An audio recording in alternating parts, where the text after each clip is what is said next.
So, I'd like to start off with a quick activity. Raise your hands if you speak two languages.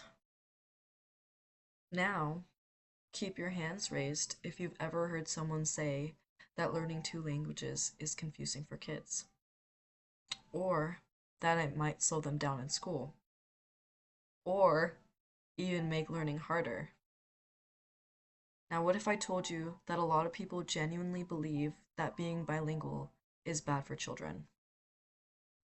For my policy brief, I chose to focus on bilingualism, mainly because of what I see every day at work. I work at a daycare, and bilingualism comes up constantly in conversations with parents, teachers, and staff. I've even seen staff ask other teachers to stop speaking Spanish to children out of fear that it could negatively affect their learning. Some children are labeled as behind simply because English is not their first language.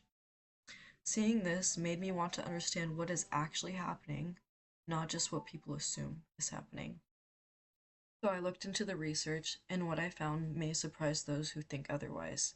But bilingualism does not harm children. In so many cases, it drastically benefits them. My research focuses on early childhood bilingualism and how growing up with two languages affects children's development and learning. A big part of this research looks at executive functioning, which includes skills like attention control, self-regulation, and the ability to switch between tasks. These are the skills children use to follow directions, manage their emotions, and adjust to new situations. Research shows that bilingual children often perform just as well as, and sometimes better than, monolingual children on tasks that involve these skills. Managing two languages helps them strengthen the brain's ability to focus, ignore distractions, and adapt to change. Instead of causing confusion, using two languages actually gives children more practice in organizing and controlling their thinking.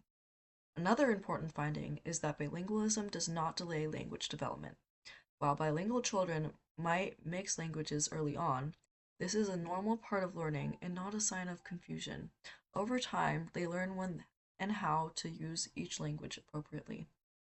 Their vocabulary across both languages combined is often equal to or greater than monolingual children. When children are discouraged from using their home language, it can also affect their identity and emotional well-being.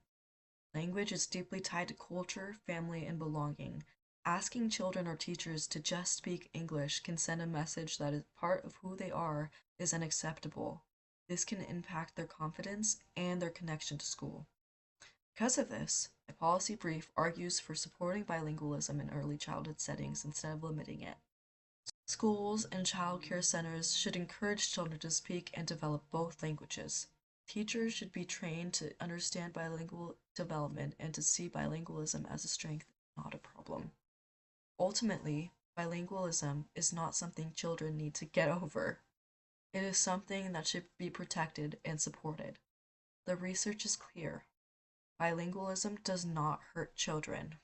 What harms children is when we fail to understand them, support their identities, value the languages they bring with them. Thank you.